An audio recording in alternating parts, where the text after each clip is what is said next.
भाजपा की विकास योजनाओं को हेमंत सरकार ने किया बंद, पूर्व सीएम रघुवर दास ने कही यह बात। प्रदेश के पूर्व मुख्यमंत्री सह भाजपा के राष्ट्रीय उपाध्यक्ष रघुवर दास ने तिमामो में बुद्ध स्तरीय कार्यक्रम सम्मेलन में राज्य की झामुमो सरकार पर निशाना साधा। उन्होंने कहा कि हेमंत सरकार का एजेंडा अवैध व्यापार और बदला बदली है। पूर्व की सरकार द्वारा शुरू की गई सभी जन कल्याणकारी योजनाओं को उन्होंने बंद करा दिया है। राज्य में अभी सिर्फ ट्रांसफर पोस्टिंग का खेल चल रहा है। बालू पत्थर खनन के अवैध कारोबार से करोड़ों वसूली की जा रही है। उन्होंने कहा कि किसानों के लिए शुरू की गई कृषि आशीर्वाद योजना को राज्य सरकार ने बंद कर दिया है। इस योजना का लाभ 29 लाख किसानों को मिल रहा था। उन्होंने कहा कि हेमंत सरकार ने कृषि ऋण माफी की जो योजना लाई है उससे सिर्फ 9 लाख किसानों को ही लाभ मिलेगा। श्री दास ने कहा कि झामुमो ने राज्य की अस्मिता को बचाने का काम किया है। 1993 में कांग्रेस के हाथों से पैसे लेकर खुद को बेच दिया। उन्होंने कहा कि जाति व संप्रदायवाद की राजनीति से सिर्फ राज्य ही नहीं बल्कि पूरे देश का नुकसान होता है। कोरोना के बढ़ते मामलों के बीच हजारों प्रवासियों को लेकर आज मुंबई से रांची आएगी स्पेशल ट्रेन। प्रशासन ने कसी कमर।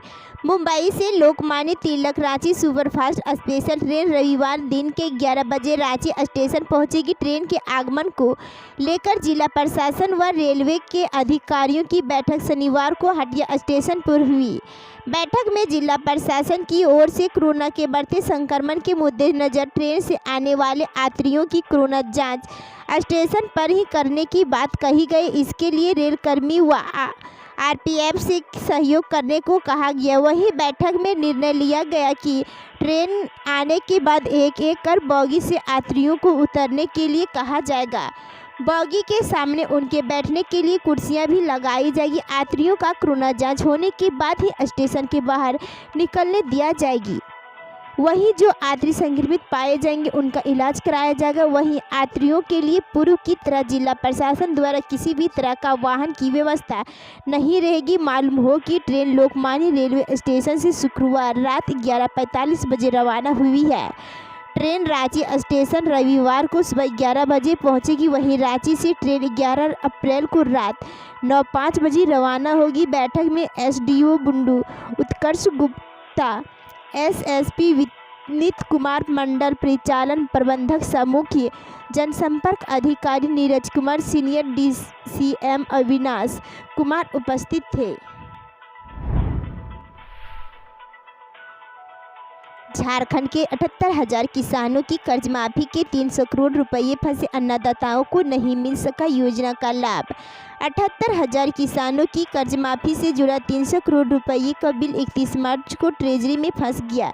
सरकार द्वारा भेजे गए बिल को ट्रेजरी ऑफिसर ने पास करा दिया, लेकिन उसे बैंक में नहीं भेजा गया। इससे 78,000 से अधिक किसानों को वित्तीय वर्ष 2020-21 में कर्ज माफी का लाभ नहीं मिल सका। निर्धारित प्रक्रिया के अनुसार बिल को वापस करने के बाद उसे बैंक में भेजना था। इसका विस्तृत ब्यौरा बैंक को भेजने के बाद कर्ज माफी की रकम संबंधित किसानों के खाते में ट्रांसफर होनी थी। ट्रेजरी ऑफिसर ने कर्ज माफी से जुड़े बिल को पास कर दिया, लेकिन तकनीकी उपकरणों से उसे बैंक को नहीं भेजा। इससे किसानों को कर्ज माफी का लाभ नहीं मिल सका। अब किसानों को कर्ज माफी की योजना का लाभ चालू वित्तीय वर्ष में दिया जाएगा।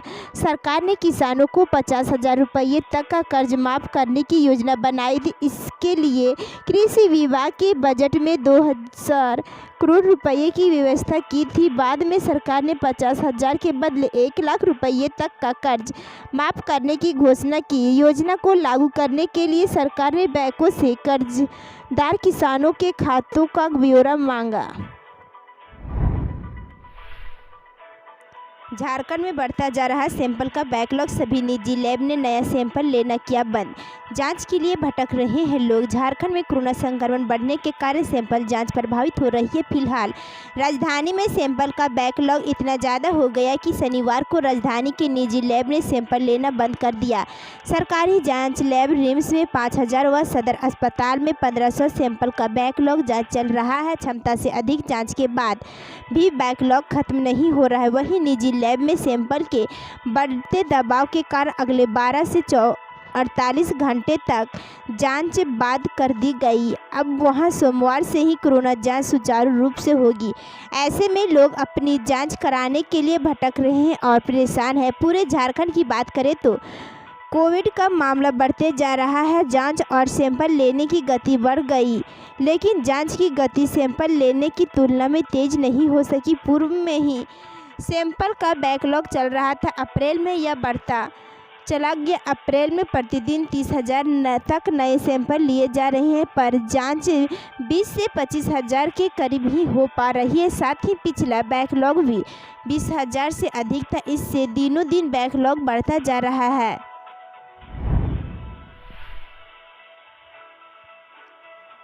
छात्रों के लिए सुनहरा मौका, बेहतरीन आइडिया दे और 1 लाख का पुरस्कार पाएं।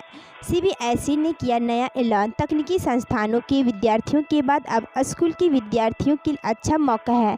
नया आइडिया देने पर 1 लाख रुपये तक के पुरस्कार की घोषणा की गई। यह घोषणा science and technology council of certificate and industry research ने की है। इनका नाम है innovation order for school children 2021। इस प्रतियोगिता में किसी स्कूल की 12वीं कक्षा तक के विद्यार्थी शामिल हो सकेंगे।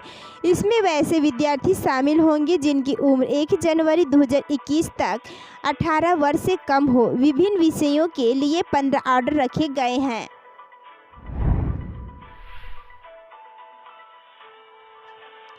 रांची के अंजनी कुमार सहाय बने। मोरितानिया की राजदूत, राष्ट्रपति को सौंपा क्रेडेंशियल लेटर।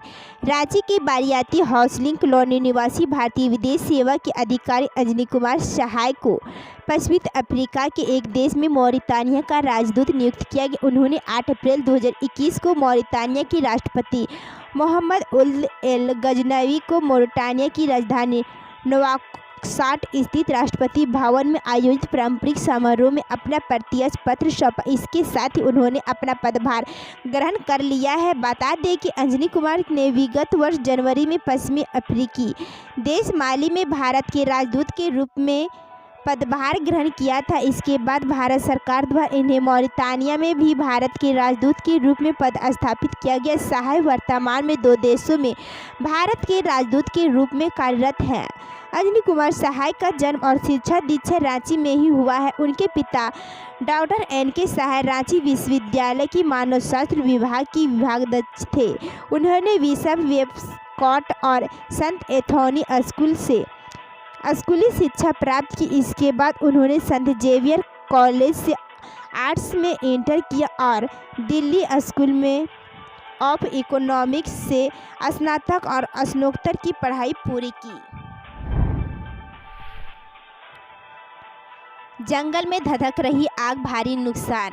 विगत 1 माह से नेशनल पार्क के जंगल व हजारीबाग पश्चिमी वन प्रमंडल क्षेत्राधीन झरदाग, कटौतिया, शाहपुर जंगल व महुआ पहाड़ में लगी आग को बुझाने में वन विभाग नाकाम है। रविवार को प्रमंडल मुख्यालय के समीप हजारीबाग कटकम सांडी मुख्य मार्ग के दोनों ओर करीब 1 किलोमीटर रेडियस में फैली आग से उत्पन्न धुआं से अंधेरा छाने जैसी स्थिति बन गई। जंगलों में लगी आग की मुख्य वजह चरवाहों और ग्रामीण द्वारा महुआ चुनने के खातिर खरपतवार को जलाना बताया जा रहा है। मालूम हो कि भयंकर आग की लपेटों के कारण जंगलों में लगे हजारों पेड़ पौधे बुरी तरह झुलस गए हैं। बता दें कि मैन पावर की घोर कमी के कारण कभी आग से तो कभी लकड़ी तस्करों से क्षेत्र के जंगलों में अवस्थित खतरे में है।